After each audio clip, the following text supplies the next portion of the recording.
A light in the dark. Taiwanese scientists help bring a supermassive black hole at the center of our galaxy to the world's eyes. Battle lines redrawn. Military alliance NATO looks set to grow, and Russia threatens retaliation. Consultation chaos. Confusion over Taiwan's new rapid COVID test confirmation system. And recognized for their contributions to Taiwan, a lacquer artware artist, a writer, and a conductor capture this year's National Cultural Award.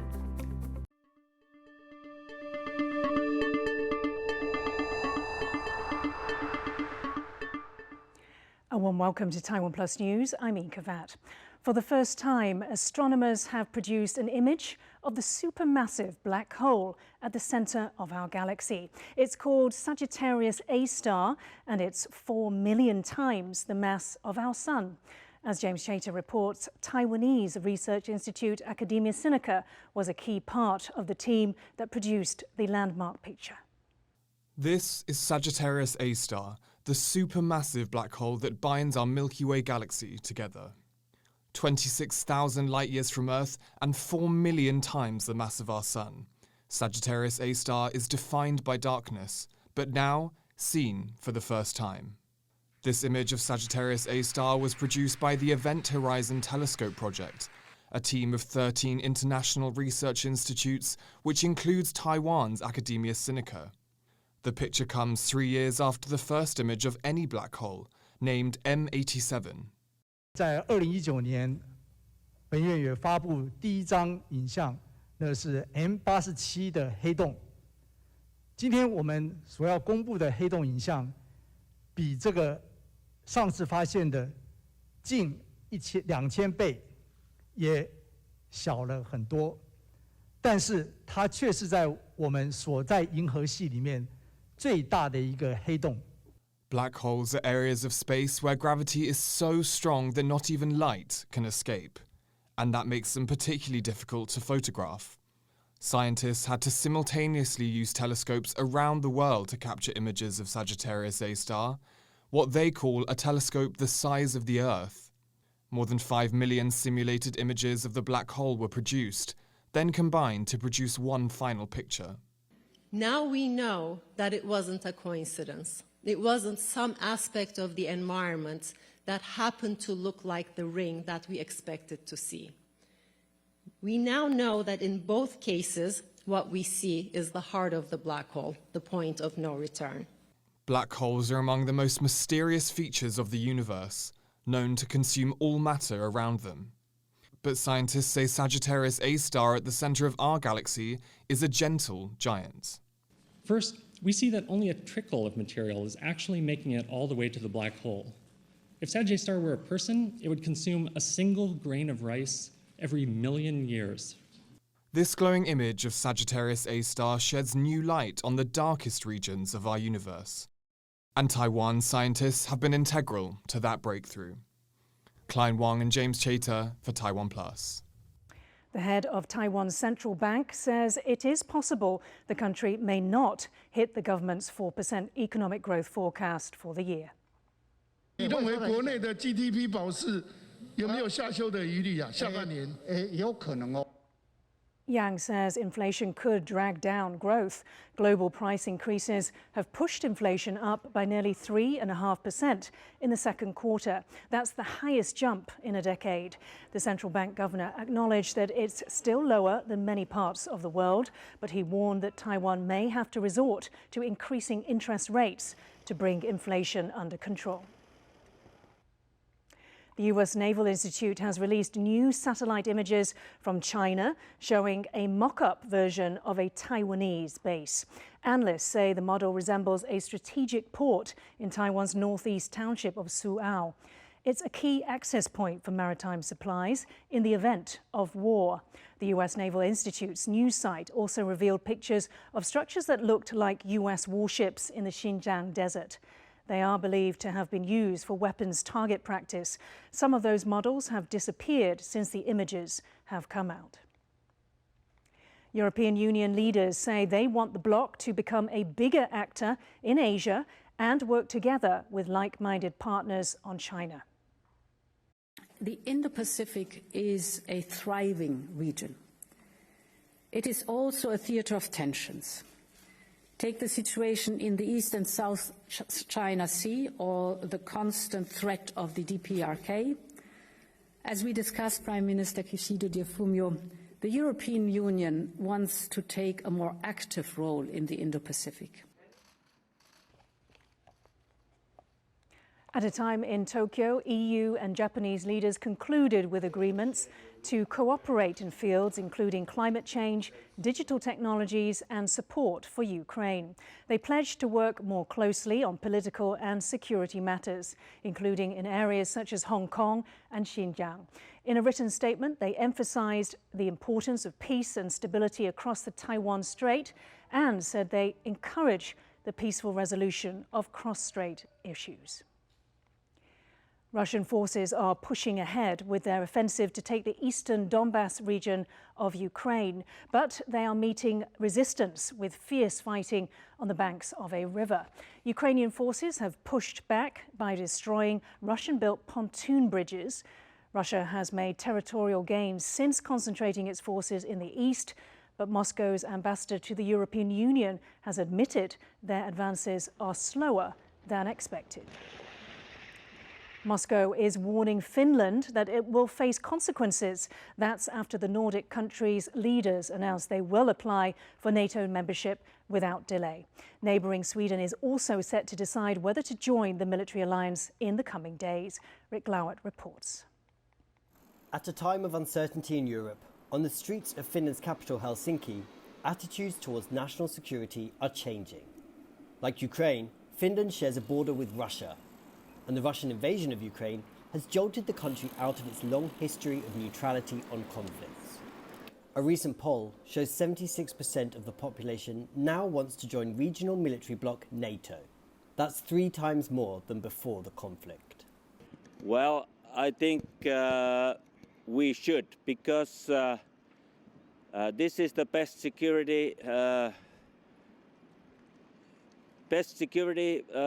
solution this time, and Russia has betrayed us so many times, now again, and it's absolutely that we should join NATO. NATO, the North Atlantic Treaty Organization, is a military alliance set up by the United States and its European allies after World War II to counter threats from the Soviet Union. The Soviet Union collapsed in 1991, but NATO remains and has expanded since then. The alliance now has 30 members, who have pledged that an attack on one member state is an attack on all. But my view is that Russia doesn't want to take on the NATO alliance. He's got, a number of troops arrayed in the region right now on the Ukrainian border. And he had some in Belarus and still has some there. But there are 1.9 million forces in NATO. Ukraine's leader Volodymyr Zelensky, who pursued closer ties with Europe and the West, wanted to join this alliance, prompting Russian President Vladimir Putin's decision to invade. But Putin's invasion has now pushed Finland and neighbouring Sweden, which also favoured neutrality, into NATO's arms, a development that has angered Moscow. Мы уже неоднократно говорили, что расширение НАТО и приближение военной инфраструктуры Альянса к нашим границам не делает мир, а главное наш европейский, евразийский континент более стабильным и безопасным. Это однозначно. But Finnish leaders say the shift towards NATO is because of Russia's belligerence. When you ask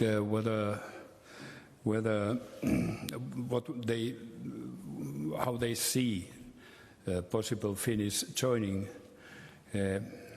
well, if that would be the case that we join, well, my response would be that you caused this. Look at the mirror. Europe is experiencing its greatest crisis in nearly 80 years, and NATO's resurgence suggests the battlefronts are being drawn along old lines. Piper Yu and Rick Glowert for TaiwanPlus. Now, Rick Glowert spoke with former NATO Director of Policy and Planning Fabrice Potier, who now heads political consultancy Rasmussen Global. Rick began by asking what new members of NATO would mean for the bloc.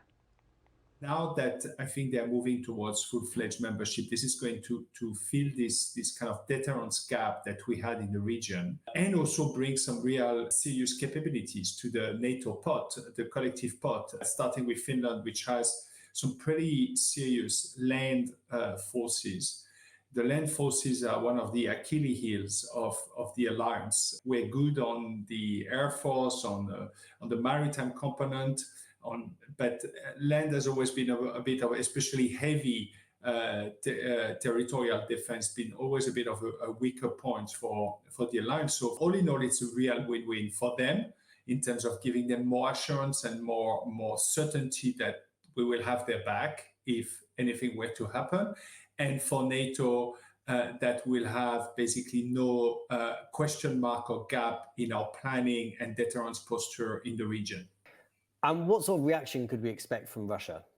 Well, I think there are two answers to that. One is Putin is kind of locked in some odd Freudian loop where he claims to do something because of a perceived threat, i.e.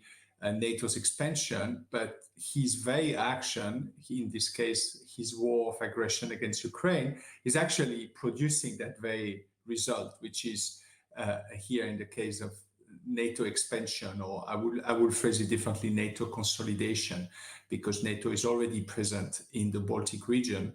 It's just these two countries were not full-fledged members.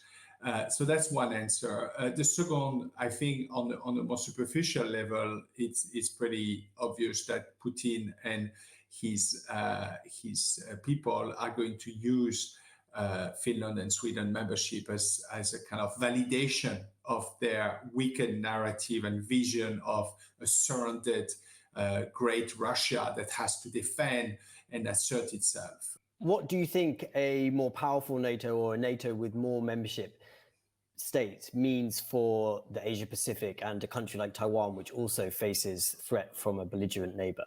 And I think those Taiwan and kind of Indo-Pacific stability and security have increasingly been on the NATO agenda over the last few years. And I think NATO's language is as coming close as it gets to naming China as a threat, not as significant and as present as Russia, but still a meaningful one that has to be closely watched. So in that sense, I think Taiwan is looked upon from Brussels and from the NATO capitals as an important issue.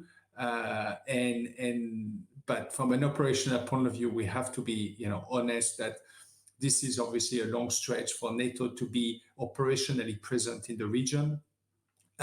Even though some NATO allies like France, the UK, the US lately, and more prudently Germany, have had some maritime presence and operations, some freedom of operations, freedom of navigation operations in the region. So the issue is much more on NATO's map, and I think that's an important development. Tennis players He Qiumei and Lin Jiawen have won gold in the women's doubles finals at the Deaflympics. 现在心情非常的兴奋啊，很高兴啊！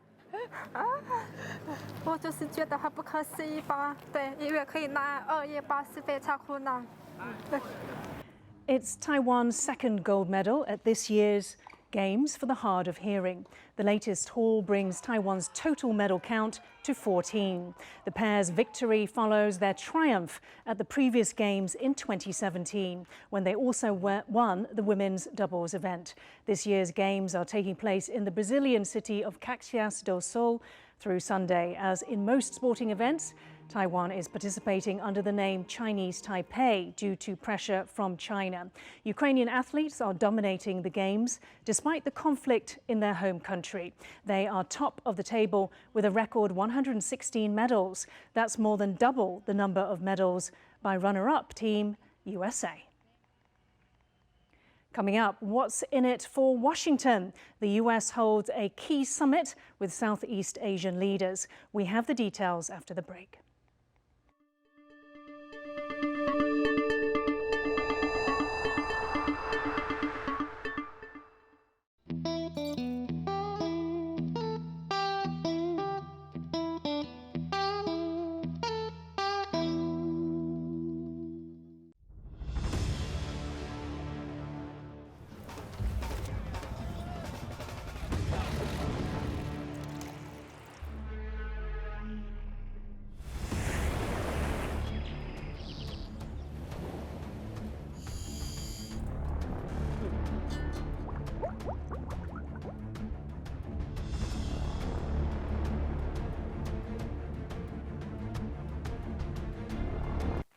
I'm Yin Khvat for TaiwanPlus.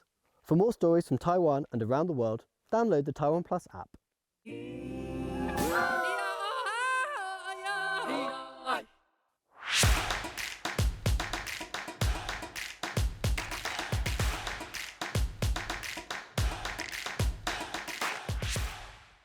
In a changing world, when voices are being silenced, TaiwanPlus is listening. We tell those stories. No compromise, no boundaries, people in Taiwan. no fear. I want to study Chinese. I'm Ryan Kilpatrick. Capital Taipei. TaiwanPlus. TaiwanPlus News.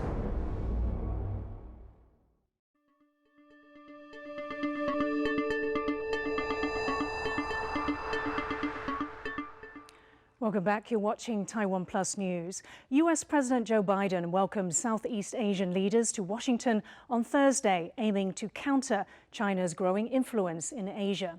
Biden promised a $150 million development package for the 10-member Association of Southeast Asian Nations, or ASEAN.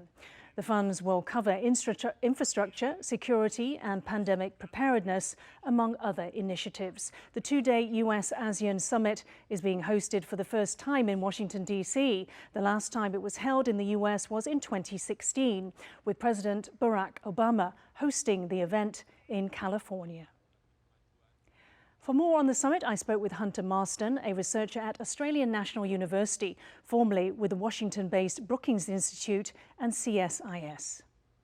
Well, the fact that this is occurring simultaneously with Russia's ongoing invasion, occupation of Ukraine, and the conflict there shows that the United States is actually able to manage multiple competing theaters here. So as Russia really demands a great deal of Washington's strategic attention, it's still trying to really keep focus on the Asia Pacific and show that it's still very much concerned with China as the principal threat to its international presence. Hunter, what is ASEAN looking for going into this meeting? Well, what ASEAN wants most from the United States is a commitment to engage the region economically.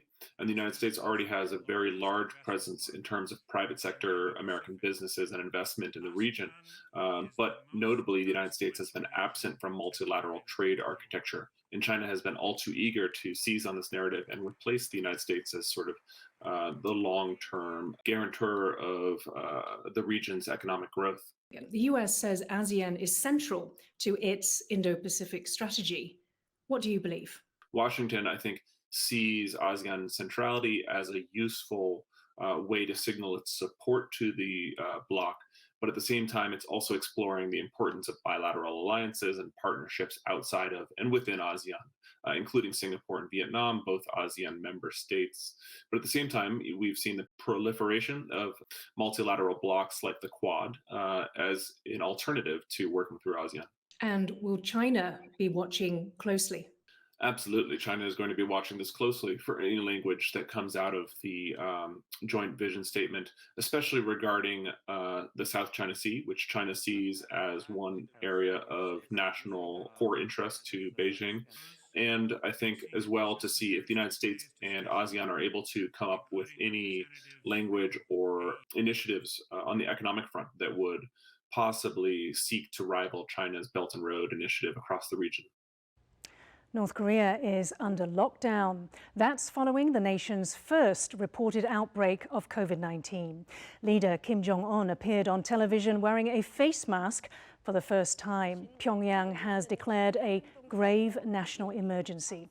Authorities say 6 people have died and nearly 190,000 people are in quarantine in the reclusive nation. North Korea has never before acknowledged a single case of COVID-19. This rare admission may be a plea for international help, as North Korea's 26 million people are believed to be mostly unvaccinated. Pyongyang rejected offers of millions of AstraZeneca and Chinese-made Sinovac jabs. Taiwan confirmed almost 65,000 new domestic COVID-19 infections on Friday and 41 deaths. It was the biggest single-day death toll in Taiwan since the pandemic began. This comes after Taiwan introduced a new rapid test verification scheme, though the program got off to a rocky start. Eric Gao has the details. The rollout of Taiwan's new rapid COVID-19 test confirmation system isn't going very smoothly. Patients with a positive result are supposed to have an online consultation with a doctor to confirm the diagnosis. But the app-based system's booking and video call functions are proving hard to learn, especially for older patients. 好像很难呢。很难哦。哦，你自己操作的话有办法吗？没有办法。没有办法。会忘记。老人家学这个东西，其实它的步骤还蛮多的。那而且其实包括我们刚刚在就是试，然后它其实有很多的资讯其实都还不完整，所以我会觉得有一点困难。It's not just older patients having trouble with the system, so are the doctors. 电脑系统有些是才刚建制好，有些是可能还没有建制好呢，所以在医师的操作上不熟悉度一定是非常多。我们现在1小时大概就5-6通以上了。Health Minister Chen Sizong is confident the new system will just take some getting used to. 视讯这个平台的这样的时间当然会比较慢，初上路大家的经验都比较不足。你不管在问诊上面，在回答上面，那当然稍微慢一点。那慢慢熟了以后，就会越来越快。The rapid test scheme was introduced to reduce the burden on PCR testing capacity, but that could soon get a boost. Local medical company iCareDx has developed a new rapid saliva PCR testing machine and will seek emergency use authorization for it. As Naya Zhou and Eric Gao for TaiwanPlus. Taiwan's cabinet is proposing a $1 billion plan to promote the country's native languages. It's hoping to preserve the spoken and signed languages used by ethnic groups in Taiwan, many of which are at risk of disappearing. Funding would go to projects like building linguistic databases, standardizing writing systems, and expanding teaching resources. But the cabinet says it also wants to continue promoting English proficiency in order to boost Taiwan's competitiveness. The National Cultural Award, Taiwan's most prestigious cultural prize, has been given to 3 outstanding individuals this year. The recipients are a lacquerware artisan, a writer, and an orchestra conductor. All of them have been recognized as pioneers in their field, and together they have added a colorful page to Taiwan's art history. Our reporter Jaime Ocon has the details. Sunset glows over a golden field. Thin light shines on the edge of a fishtail. A mythical creature, Kirin, roars as if it's jumping out of the painting.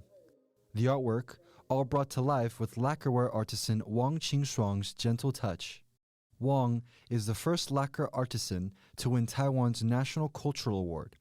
He went to Japan to study the craft when he was just 19 years old. After 85 years honing his skills, the 100-year-old is passing down his legacy to his grandson. 一生最大的当年为台湾所种下这颗公益的种子，至今已花开满园。这不只是我个人的荣耀，也是对我们台湾公益重大的肯定。Writer Li Mingyong was also honored for preserving Taiwan's social movements in his literature. His works span novels, prose, and translations. Motivated by the decades-long Vietnam War, Li began writing anti-war poems in the 1960s. He then went on to create more provocative work, that challenged Taiwan's autocratic regime in the 70s and 80s.